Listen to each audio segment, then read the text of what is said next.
Great, welcome back. So you saw that wonderful video about the principles of responsible banking, closing with our chair for this session, Simone.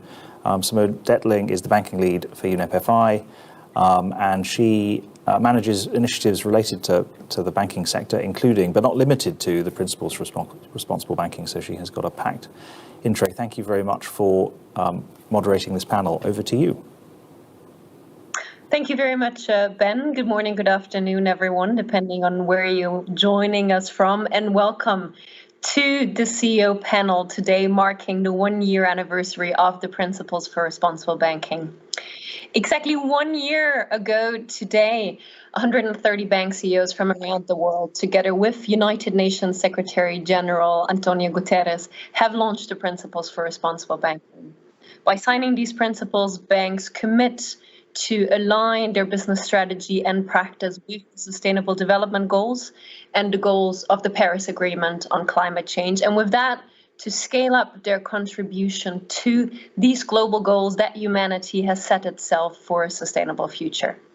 Today, at this first anniversary of the principles, we want to hear from signatory bank CEOs from different parts of the world what they have done in the first 12 months to deliver on the commitments that they have made. We want to hear what change they have already achieved. We want to hear to what extent they have been able to, together with their clients, already achieve more positive contributions to their society's sustainable development goals. And we also want to look at, and I think that's quite important, where and why we still see transactions and decisions that seem to be not aligned with the commitments made. So for that, today I have with me a number of CEOs from different parts of the world. I have Christos Megalou, CEO of Piraeus Bank in Greece. From Sweden, I have Johan Torgeby, CEO of SEB. Center Invest in Russia is today represented by their CEO, Lidia Simonova. And last but not least, we do have from Mexico at 3 a.m. local time, and thanks for that outstanding commitment, Carlos Gonzalez, the chairman of Banorte. And of course, I have with me all of you in the esteemed audience joining us from around the world. So please do make sure to enrich this discussions with your perspectives and with your questions. Christos, by now the coalition behind the principles has grown to over 190 banks, jointly representing about 40% of the global banking sector, serving over 1.6 billion customers worldwide. But when we started out, it was only 30 banks, and Pereos was one of those 30 that initially led the development of the principles. So you were a man of the first hour, and let me start with you here. To quote one of your staff, if you want to change the world, you first have to change yourself. So what has changed at Piraeus Bank over the last 12 months? Good morning, Simone. Good morning, everybody. Great honor to be in this panel. And it's amazing that there has been one exact year that we signed the Principles of Responsible Banking in New York. And we got into the journey of essentially implementing change. And what was important for us as an organization, and the principles helped us a lot and led us to establish, is a governance system for the principles of responsible banking. From the very beginning, we wanted to make the principles a commitment for all employees, top down.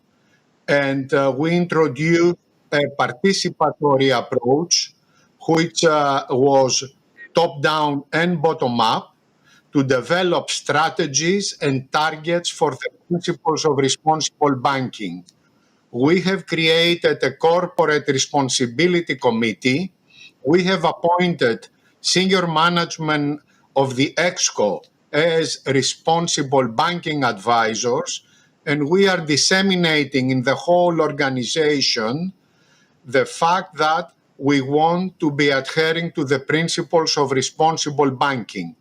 I personally inform the EXCO and the board on progress, and through that participatory system where cross-function participation is a must, we are making the organization aware of all the things that we would like to achieve. A few days ago, we formulated an action framework with specific actions and products, and this will be translated to specific and measurable targets by early 2021.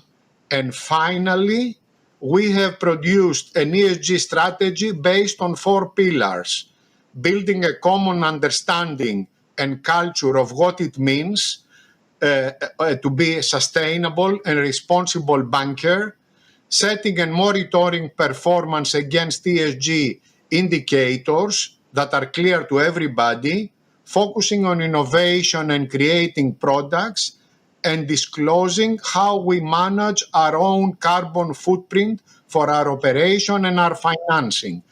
A lot of things that have happened the last year, and we are very proud of it. Fantastic. Christos, that sounds like quite a bit has happened within your bank. You speak of having developed targets and actions, which of course is one of the key steps in delivering on your commitments under the principles for responsible banking. I assume your targets will be closed only in a few weeks, but maybe you can give us already an idea in which areas we can expect to see targets from Pereos. Where are really the areas, the issues that Pereos has a strong impact on and is planning to really make a change in Greece? Well, it is on the ESG agenda, environment, society, and governance.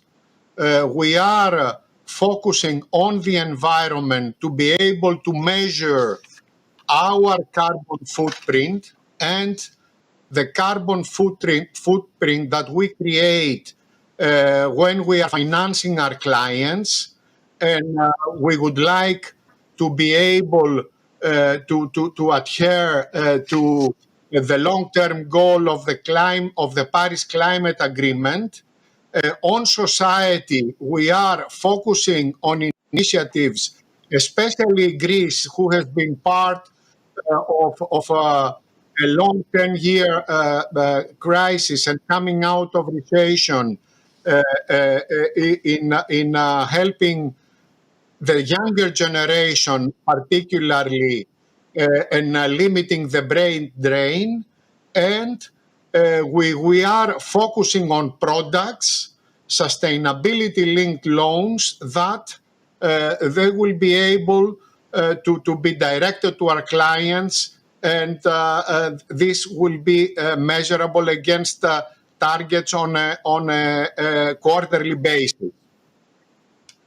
Okay, fantastic. Christos, one more follow-up question. I mean, you spoke a lot about bringing together people internally from across departments, and maybe you can speak to some first results of that. How has the way of doing things, how has collaboration between different departments within Piraeus changed with the measures you've taken in these first 12 months?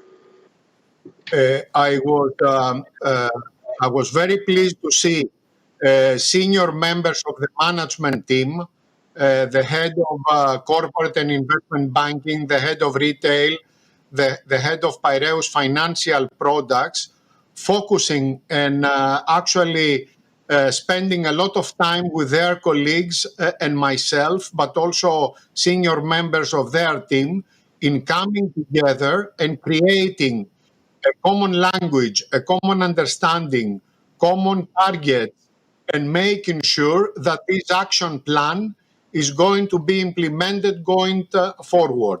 The tone has to come from the top, and then it has to disseminate down. And this is what we are doing. I was very happy to see real progress, products, innovation on sustainability products coming out of these meetings, and a pledge throughout the organization that we will continue along this path. Extremely encouraging results for the bank. Wonderful. Thank you very much, Christos, and congratulations on really creating the right structures and culture and motivation within Piraeus. Christos spoke, one thing he spoke about was understanding the climate impact of the clients that are being financed. And Johan, let me come to you there in Sweden. In general, understanding the impacts of what you're financing, of the clients, the projects, the customers you're providing financial services to, is a key basic step in delivering on the principles.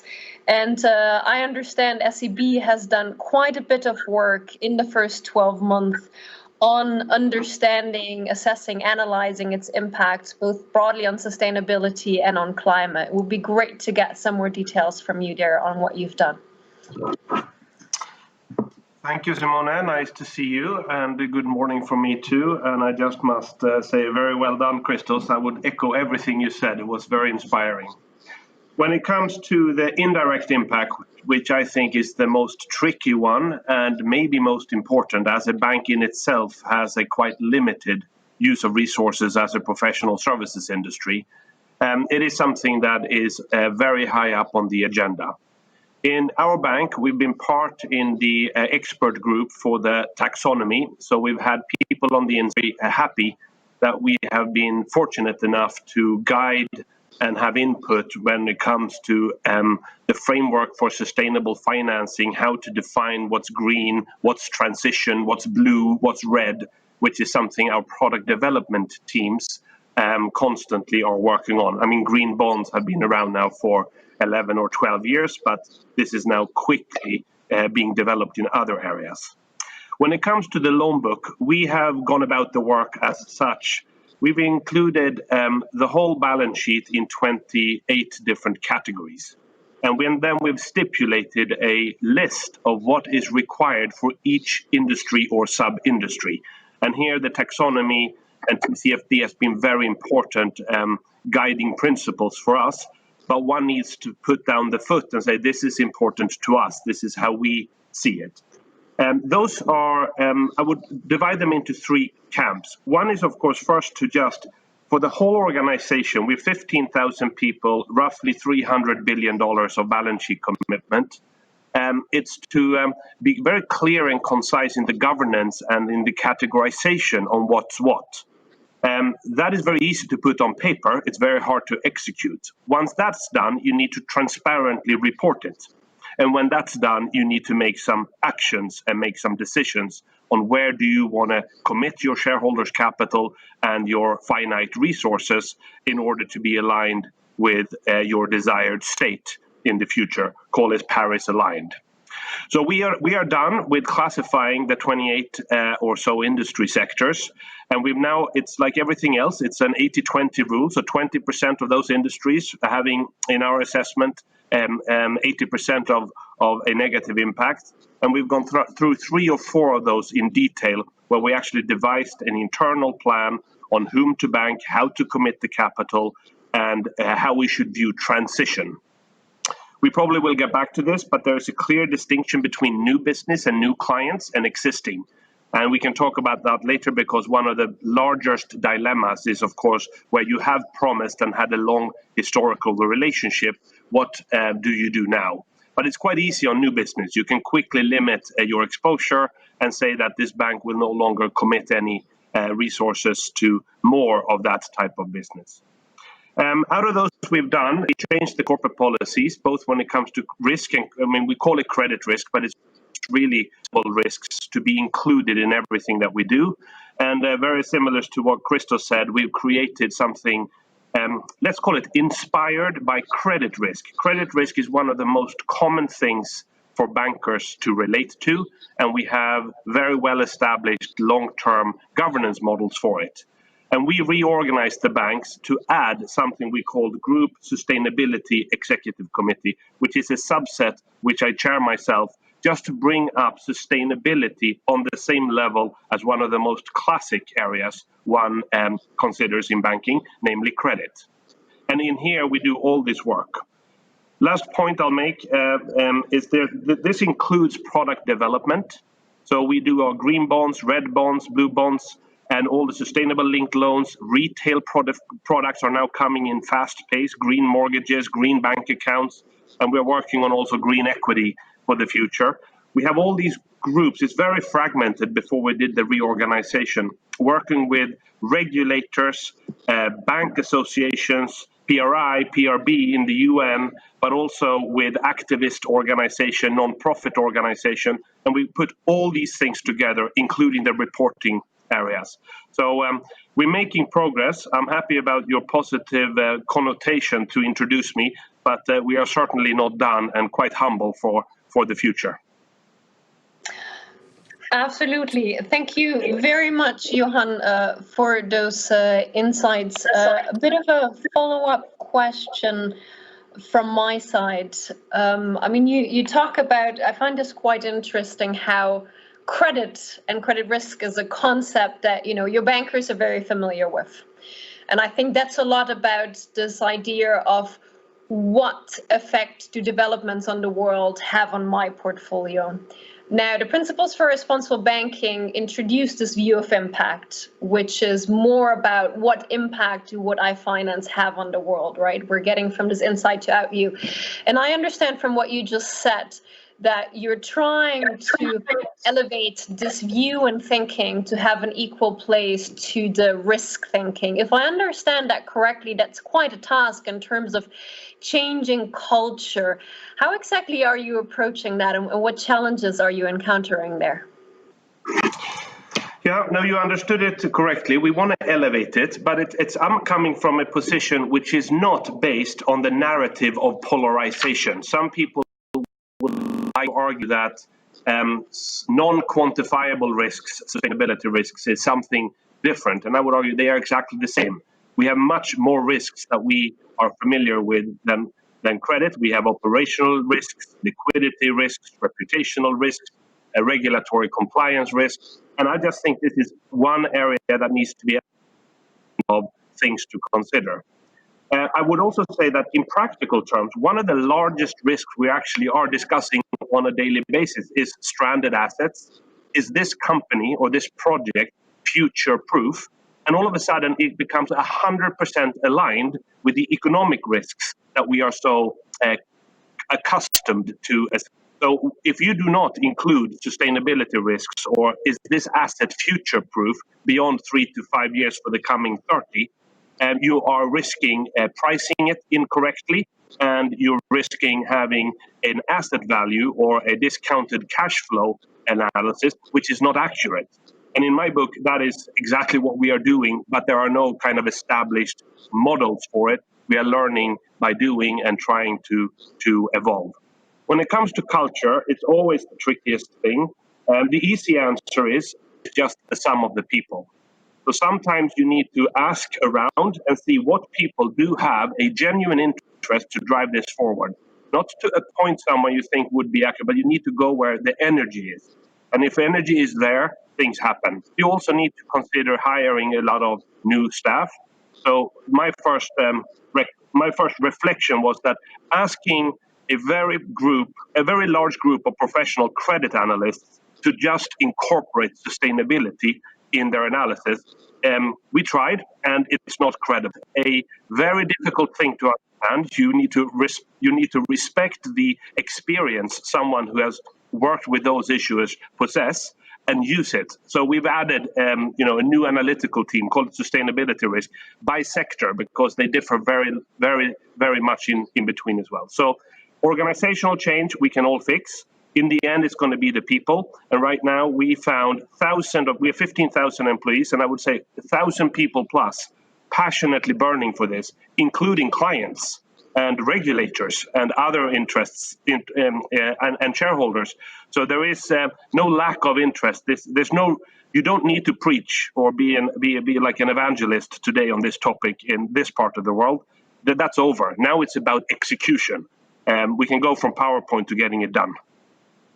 Wonderful. Johan, I think I like this a lot, and it's something that I think a lot of leaders would agree with. You need to go where the energy is. You need to respect people's experiences and bring them on board, making use of that. I think that's quite a good conclusion and takeaway already from this first part. I think one way also to drive change internally is to commit and signal to the outside world in how you refinance and commit yourself to tag internally, to track and to report on how what you're financing really delivers on those external commitments. And Lidia, let's go to Center Invest in Russia there. Center Invest was the first Russian bank to launch a green bond at the Russian stock exchange. How has that helped you drive change internally? Good morning, Simone. Good morning to everyone. And also very happy to be there and to know about the experience and the progress of our partners. And I will be happy to share our personal experience and all of the progress we made during the last 12 months. So our bank's mission is built on environmental and social values that determine our responsible attitude to our customers, partners, investors, and shareholders, and of course to whole society. And for me personally, I didn't doubt for a minute when we decided to join the UNEP 5 Principles for Responsible Banking and to become a signatory in November last year. So there have been many important events in our bank activity, but I'd like to focus on the most significant one precisely because it has become outstanding not only personally for our bank, but the whole financial community, Russian financial community. As you absolutely correctly said, our bank was the first Russian bank who placed the green bonds in the sustainable development sector of Moscow exchange. I perfectly understand that green bonds are already quite widespread in the United States and Europe, worldwide, but for Russia, it was a really notable achievement. And with this notable achievement, our bank's team proved and showed once again how good trends are set. And our green bonds helped us to strengthen our reputation, not only on domestic, but on the international markets as well. And for me personally, it was a very exciting experience because I was responsible for this project, and it was related to many changes in the management system of our bank and adoption of a number of internal documents. And for me personally, it helped me better understand what I can improve as the executive manager of the bank, what disadvantages we have, what we can do in the future with these projects. And for example, our environmental and social policy was adopted in 2008, but meanwhile we have to make some amendments and for example to implement a green bond framework and to take obligations to invest money in strict control of the targeted use of the funds. Also, we have amended our environmental and social report and expanded it to the special section devoted to the targeted funds of the green bond placement. And of course, frankly speaking, 20 years work was really expiring and inspiring for us, but I'd like to point out that signing these principles and joining the working group leading by you, Simone, and your colleagues personally gave us a very powerful boost in development. And we perfectly understand right now that we are not the only one. We are part of deep thinking and financial conscious community, and inspiring the working on your working working groups. And right now, it's a pleasure to announce that our bank right now headed a project groups on sustainable development in Association of Russian Banks. So it's our personal achievement, and we do hope that I feel very confident that we are moving in the right direction, and we will share our experience and good values in sustainable banking, not only in worldwide, but in Russia especially. Wonderful. Thank you very much. And also for you, a follow-up question, Lidia. I mean, Johan spoke about, going where the energy is and building on the motivation of people internally. From your experience, this green bond, also signing up to the principles for responsible banking, what does this mean for your employees in their day-to-day work? So I think our great achievement right now that using these projects and implementing the new projects helped us to change the mentality of our employees. And I'm very proud that right now we change our scoring, our loan progress systems. And right now every loan officers in the bank could easily calculate the CO2 reduction, could assess the energy efficiency side of the project. And it's was our so this requires management of constant change, and amid continual crisis and creative social responsible solutions in the interest of the next and future generations. And I think we did and will do our best just to change the mentality, not just only for our employees, but the whole society, and to interact with the general population we work with, and to create a pool of professional investors also. Fantastic. Lidia, no small goal, change the mentality of the banking sector, and also the expectations towards the banking sector of different stakeholders. I think very well in line with what the principles are trying to achieve. I mean, we've heard about people, we've heard about assessing impacts. Carlos, I hope by now you had time to have a few cups of coffee. Once again, thank you very much for getting up at 3 a.m. to join us. It is very much appreciated. One key aspect of the Principles for Responsible Banking is really to make sure that all core business areas are looked at, that their impact is understood, and that they contribute to society's goals for a sustainable future. And I understand that Banorte expanding existing policies and practices to key business areas that haven't been part of this before has been one of the main things you've done over the last 12 months. Sure. Thank you very much, Simone. First of all, it is an honor to share this panel and be a part of this forum, share this panel with Lidia, with Christos and Johan. And as you mentioned, we agreed that first of all, if we want to change the world, we need to change ourselves. And that is specifically why we decided to join this core group of founders and become the first Mexican bank to foster these principles. And as part of this philosophy of, first of all, putting our own house in order, we've also become a pioneer in Mexico in implementing a social environmental risk management system that allows us evaluating the risks and the possible impacts that our financing can have in the environment and in all our communities. One of the key achievements that we had this year was specifically that expansion of that social and environmental risk management system to different areas of the bank, as you were mentioning. We expanded it to the infrastructure and government areas, which are some of the largest areas that we have in our lending portfolio.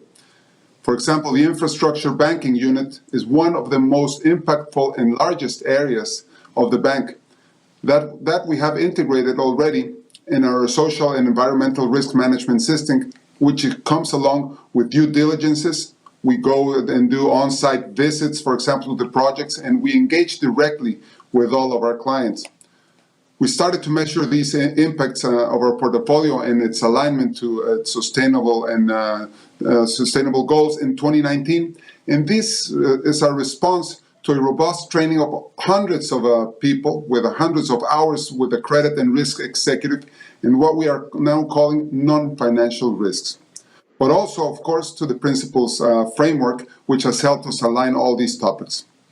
For example, one of the most important things that we have achieved so far is in our National Credit Committee, it includes the environmental and social risk management team in 100% of its meetings. It gives opinions, introduces checklists to be complied with within its total compliancy of the credit applications in corporate, government, and infrastructure bankings, for example. And for example, now in Banorte, we are working hand in hand with our authorities in Mexico and all of our peers in the financial system to promote and adopt these financial principles. The substantial human and economic impact, for example, that we've had, and we've all had it in the COVID-19 pandemic, has not stopped us to implement this PRB.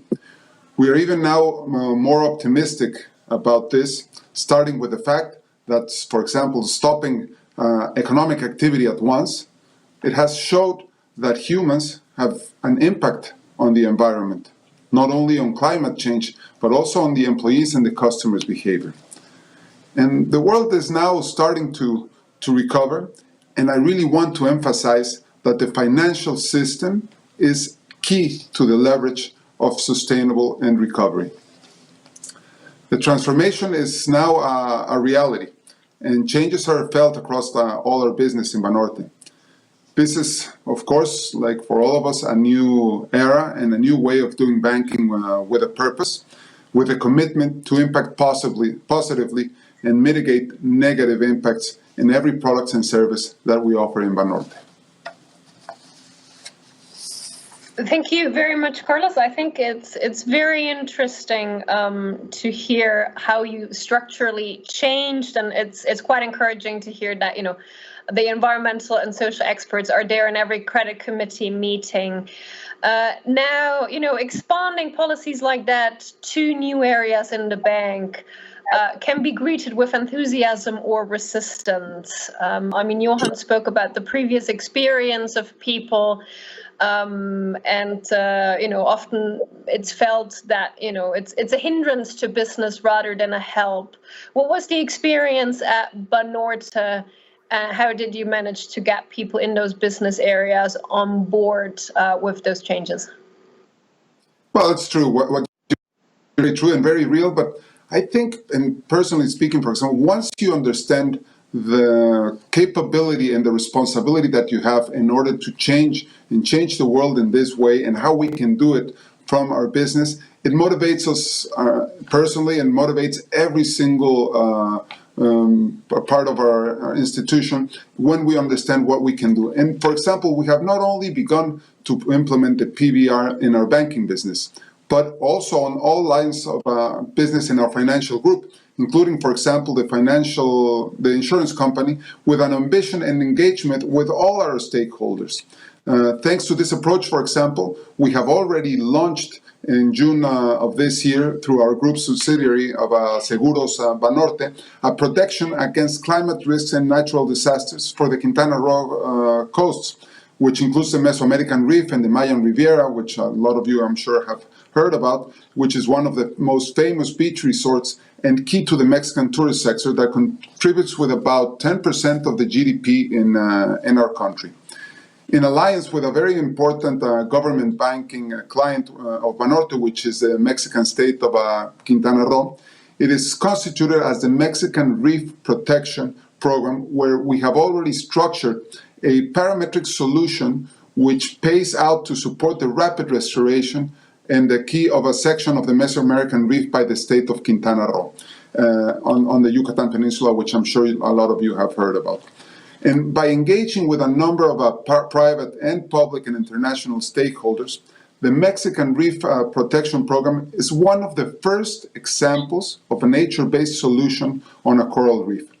It enhances and protects an environmental asset by providing the funds for a rapid restoration, for example, which is also mitigating the impact to the local economy. Okay. Thank you very much, Carlos. And I do think with this, you're getting us a bit to the second thing we really want to look at here in this panel. I mean, we've talked a lot now about creating internal change, which is a prerequisite for creating change together with clients in the real economy. But at the end of the day, the principles for responsible banking are about changing each bank's impact in the real economy, about being able to make a tangible contribution to key challenges, environmental and social, in your local society. And Carlos, you already started speaking a little bit about this. I mean, Mexico is the 5th most biodiverse country in the world. And last year at the launch of the principles, I think I asked you, I think it was a time when we saw around the world pictures of a burning Amazon. And I think I asked you, you know, what are banks in Latin America doing to help safeguard these ecosystems? And you are speaking about coral reef protection. You are also quite involved in the Mexican tourism sector, which is quite important to local ecosystems, and also touches upon quite strongly indigenous community, of which Mexico has a very rich heritage. So it would be great to understand from you what you identify as, you know, the most important challenges Mexico is facing, and what connections you see between your bank's business and those challenges, and what opportunities you really see for a bank like Banorte to help your society tackle those. Sure. Well, banks are fully committed with the principles. I have no doubt about that, and I'm making sure that happens in our bank, in Banorte, and not only in the bank, as I mentioned earlier, throughout our whole line of businesses in Grupo Financiero Banorte. And in this context, as many of us here have already mentioned, we're facing the challenge of implementing this fully. Being completely honest, we're still engaged in projects that are still not complying with the principles that could be, and that way it could be even a little questionable in the light of the PRB.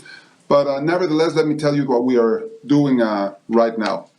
We are definitely more aware now, not only about the damages of providing financing to these types of projects and the benefits for the world, and specifically even more directly to our financial institution, of either avoiding them or advising them to improve or even change the projects. And we do acknowledge that knowing the guiding principles and having committed to them is helping us very much to do that. So having said all this, what we are now doing is avoiding incoming questionable projects in the light of the PRB, or advising them when it is possible to us to change these types of projects to minimize or eradicate the negative impacts. We are trying very hard to choose when it's possible for us to finance the parts of the legacy projects that are less questionable. And we are heavily and very actively involved with the authorities, regulators, and the Bankers Association, for example, to encourage financial institutions to continue to adopt the best practices, and clearly the PRB. At the end, this is very similar to trying to reach, for example, a zero carbon emissions goals, which one cannot do. We cannot do it from one day to another, but committing to a date or a timeline or certain milestones, for example, and knowing what and how to do with this kind of principles are definitely a path that we all have to follow to have a better world. In this context, for example, the speed of convergence is key in order to reap the benefits for institutions and for the world, of course. We have a very unique and important opportunity right now, and recovery starts to look very possible, and the financial sector will definitely play a major part in it. However, this is not something that we can recover and just go back to business as usual. Sustainability has to be an integral part of this recovery. So, thank you very much, Carlos, and thank you for your honesty there. I think it is a quite important point that the moment banks sign up to the principles, they already have a loan book and clients and projects they have committed to, and there is a certain legacy, and that can't change from one day to another. But what the principles really help you with is to establish targets and set milestones and a plan to change that portfolio over time and to work with your clients. I think that is important to point out. And speaking of clients and customers, I mean, at the end of the day, it is through clients and customers that banks really have a strong impact, and it is with them that banks can change impact in the real economy.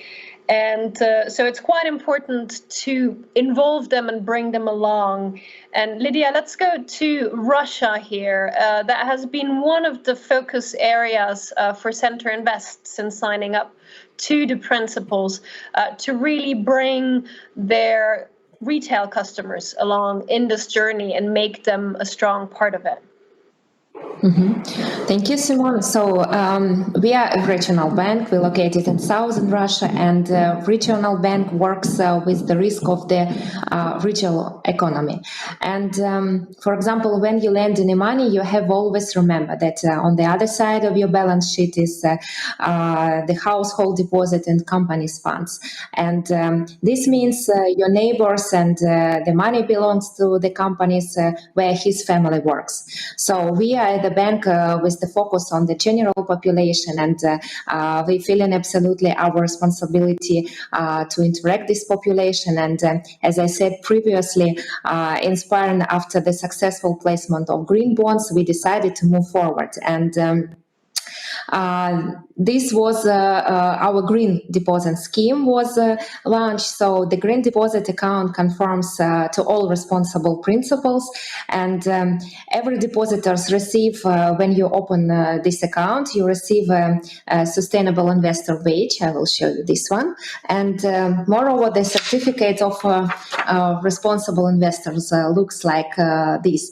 So you may see that the green deposit is issued for a period of 17 months, and which corresponds to 17 United Nations Sustainable Development Goals. And our bank will annually provide a report that all funds which under the contribution are directed to the financing and implementation of Sustainable Development Goals and to financing regional economy. So we can endlessly speaking about the figures and what we do, but I'd like to show our case. So for every 100 rubles of deposited with the bank, you may see that 74 rubles goes towards in the Sustainable Development Goals. So this clearly shows how our bank depositor contributes into the sustainable development of the region they live. So the first report will be disclosed next year, but this year, in frame of our environmental and social report, we have already disclosed the targeted use of the green bond placement, and with the hope that all of our products and all of our services will provide to general populations and which protect the natural resources, improve on financial literacy, and others. But I'd like also to mention that for us, non-financial statement which relates to some kind of ESG values and sustainable values, it's not some kind of an open mind as a first impression or something like this. And for us, it's very important that many years ago we introduced some kind of the coefficients. And one of the one is the number of children born from our employers. And when I see that this number of born children is growing, I understand that our staff is absolutely confident with the future, and me personally as an employer moving in the right direction and gave them the good future, I think. So that's why these coefficients is we are used to disclose to our investors, and they're absolutely happy that we think about not only for the general society, but the whole staff as well. Okay, fantastic. Thank you very much, Lidia. I think this is a fantastic example to bring along your customers. One very quick follow-up question, and please a quick answer. What percentage of the overall deposits you receive fall under this sustainable deposit scheme? If we speak about this scheme, so about 20% right now, but we will do our best to increase this figure, of course, and it's one of our core targets on the next year. Fantastic. Thank you very much. I do have a question from the audience, and at this point an encouragement to the audience. Please do send your questions in. We monitor them live. It's a quick follow-up question for Carlos on the coral reef project, which people find quite interesting. And the question is, what is your motivation for doing that? Is it carbon offsetting? Is it demonstrating a commitment to sustainable outcomes? Maybe you can talk real quick about the motivations and the ultimate goals you have with this coral reef insurance project. Sure. As I mentioned, I think once you understand the impact as a bank that you can have on the world, on your country, and in your society, then that is what really motivates us. For example, it motivates myself, it motivates the people that we work with, and it motivates the whole institution in trying to do what we can in order to help the world, to help our country, and to help our society. For example, as I mentioned, the coral reef in Mexico. Mexico is very rich in biodiversity, as we were talking about, and that coral reef has been a very important part of Mexico, and it is very important that we keep it that way. We keep it that way for future generations. We keep it that way for our country, for Mexico, and we keep it that way for the world. And once you understand that for yourself or the institution, you have something that can help achieve that for future generations, for our kids, for our grandkids, and for the world to be to maintain that level of sustainability. It's something that you do very passionately. It's something that you take very in a very responsible way, and you are happy to be able to contribute in that way. Of course, we are not the only factor that will be in place in order to keep that coral reef and maintain it for the future and for our world, but we feel very honored and proud to be able to do so. Thank you very much, Carlos. And I do think we've heard about, your collaboration with clients. We've heard about Lidia's collaboration with retail customers. And this has been a year where both corporate clients and retail customers relied very strongly on their banks to help them through one of the most significant crises of our time, through the global COVID pandemic. Johan, maybe to go to Sweden, those corporate clients, those retail customers, I'm sure they relied very strongly on SEB as well. What has SEB really been doing this year to support their clients, their customers, but also broader society through the COVID-19 crisis? And what are you planning to do also as a green bonds pioneer to ensure that our recovery out of that is going to be a sustainable one? Yeah, thank you. That's a broad question. I'll try to frame it, and you just signal if I'm getting too long-winded. First, I think the immediate impact is an expected one, and we saw almost a 10 or even above 10% increase in corporate loan exposure. We are predominantly a corporate and investment bank in this part of the world, and the professional treasuries of our dear acted very forcefully, more or less from an insurance policy standpoint, to secure some liquidity very early on in March and April. And it was a big debate here. Will the banks be able to take the responsibility to finance the economy given the dimmer outlook on credit losses? We can now see, after we've seen the second quarter come in, that most, if not all, banks did expand their balance sheet, and it seems to have been working very well in collaboration with governments in order to secure the funds for for companies, coupled with a lot of government and central bank support, etc. That was the first. Now this discussion has been normalized, and we are now talking about reopening the production plants instead. And again, the banks needs to be there because it has a working capital effect, and it's just common banking business under very distressed or unusual circumstances. On the private side, it was predominantly to protect the disposable income for any household that got hurt. You might know, or you might not, Sweden was an outlier in terms of not shutting down the real economy as forcefully as many other countries. So we did have a little bit of a less pressure, but still there is a lot of corporate support right now for employment. It's help with paying VAT later. And for the banking system, it was mostly about amortization holidays. So we have a legally stipulated amortization, and in order to protect that cash in the disposable income of households, we allowed everyone, together with the government, to just apply to get that waived, and that would be no problem. Interestingly enough, out of 2 million retail clients, only 24,000 or so applied for it. But that has been stable now, and we sit in a very different environment. Lastly, I just talked a little bit about sustainable product innovation, because we've seen two mega trends accentuated in this crisis. It's the digitization of financial services, and it's the sustainability work. So the green bond framework is, of course, continuing to develop, but it is a $200-300 billion market industry per year these days.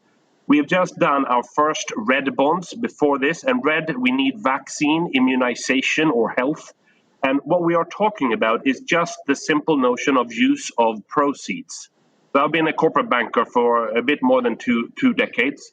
And in the old days, use of proceeds was documented by one paragraph in the loan documentation. And it always said general corporate purposes. That means giving you no guidance as an investor or a bank on what the company actually will use the money for. And today I see this future where use of proceeds will be a key determinant in the financial product. So it could be, for this money, I want to develop clean air. So help with health and immunization and vaccine has exploded. So we've done bond deals now for the World Bank, for IFC, for IFIN, for Nordic Investment Bank, and they've all been directly related to corona and immunization, vaccine creation. We've also done it for corporates. So we had one very interesting company in Sweden called Dettling, and they create the ventilators for the emergency hospitals, and they needed some capital quickly in order to increase the production capacity. So those things are here to stay. And then we've done, of course, the next wave of blue, which is taking everything we've learned about green and deploying it on clean water instead of clean air. Inspired by the same framework, it's of equal importance to many, and also getting very inspired as a hobby diver about the reef project in Mexico. I wish I could support it. I'm afraid we have no more any reefs in this part of the world. But blue bonds are really the future that is very exciting if we could get the same kind of institutional investor base mobilized around investing in those. And we've done one, so little to brag about, Nordic Investment Bank. I'll stop there. Fantastic. Johan, I think it's very exciting to hear how you're using capital markets and your own experience as a green bonds pioneer to tap capital markets for the COVID-19 response, of course, also Blue Project. Let's stay with this idea of capital markets as really an area you can use responsibly for a moment, because we have a follow-up question here from the audience. And it relates a little bit maybe to some things Carlos touched upon earlier, the tricky questions. Over these 12 months, the first 12 months of the principles, we've seen banks doing great things, but we also seen banks involved in transactions that seem questionable with regards to the principles. I mean, we have the current Lamu coal-fired power plant in Kenya, but we've also seen issues like, for example, the IPO, the initial public offering of Saudi Aramco, the world's largest oil producer. And from your perspective, what's the explanation? Why do we see principles for responsible banking signatories in such transactions still? Is it guided to me? I think I'd rather answer the question generally, because I have a very little insight in those two or what banks were in those. But I'll tell you how we are thinking about it. This is a dilemma. So as I said before, it's easier when you think about fresh money into new clients, and you can stop it quite easily. And we have done so and gone quite far in certain industries and certain exposure. With existing client relationships and existing exposure, you have a separate responsibility, and that's to also be sustainable in your client relationship and live up to what you've promised and not disrupt something in a way. Here, I think every institution and individual needs to first decide if you want to engage and be part of a solution of improving, or you want to be active by disengaging. And I don't think there's a one right or wrong, and I think we all will do both. In SEB, we will do both, completely disengaging in certain industries and area, and most of the existing client relationship, including oil and gas and shipping, we will not be excluding those relationships, but be inclusive, and we would like to work with them. This is the very sensitive area of transition. It's certainly not green. It's certainly not doing any good from many of the aspects we're discussing here, but they have an important role to play because the world looks like it does. We still need asphalt for the infrastructure project. We still need to consume food. We need clean water. We need electricity. And here we can work as a very important catalyst to speed it up. In the end, we will, of course, tighten these regulations. We will have capital coming into the picture in the future. I think laws will be changed, and there will be much more clarity. So in my book, I think there is a big dilemma. We would like to engage with a lot of companies that could not today say they do any good, but we want to still be a positive force in the right direction. Okay, thank you very much, Johan. So engagement for transition in the real economy over walking away too early from your perspective. In that vein, Christos, coming back to Greece, your bank is one of the signatories of the collective commitment to climate action, which at this point is really the most ambitious global commitment for banks out there to aligning their portfolio and business with the goals of the Paris Agreement. When we, hear about these dilemmas and how tricky it is and how difficult the transition can sometimes be, what are your plans with regards to your commitments under this climate pledge?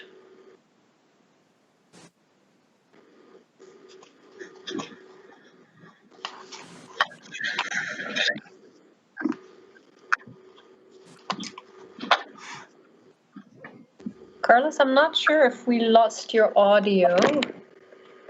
Unmute. Oh, sorry. I keep saying I mean Christos. Apologies, Christos. Yes, I'm here. So we are in Greece. We are the predominant bank financing the agri-food sector, and as you can imagine, climate change has an impact, direct impact to our clients. Financial risks,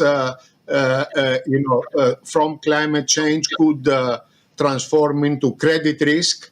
We are very sensitive, and as a result, we were one of the first 38 banks to sign the collective commitment to client action, which help us discover how to set targets for climate. Is not very easy. And it's quite new for us, but we have made internal progress, and we have recently submitted our commitment to the science-based targets to reduce our carbon emissions to meet the goals of the Paris Agreement. These all are very important tasks for us, and we are committing ourselves to those client science-based targets that we have been talking about. Yeah. Carlos, thank you very much for that. We are pretty much at the end of our time. It is, of course, only a snapshot that we can give in this very short panel. I think we've heard quite concretely about the work that has been done in mobilizing people internally, in establishing the right structures, in making sure that there is a good understanding of how the banking portfolio relates to external impacts. I think we've heard some very strong examples for how banks are working with their clients, with their stakeholders, to come up with new solutions, to bring their customers along in this journey, make them part of it, and to use capital markets and all the instruments that are there towards contributing to sustainability goals. But it is a very small snapshot, and there are about 185 banks more in the principles. So I do encourage all of those in the audience and beyond to go have a look at our website, where we are providing a one-year update on the progress that has been made around the world with regards to implementing the principles and creating change in the real economy. It's really quite exciting to see. With that, I would like to thank my four panelists, and Carlos, once again, thank you very much for getting up this early. We are excited about the progress that we have seen in the first 12 months.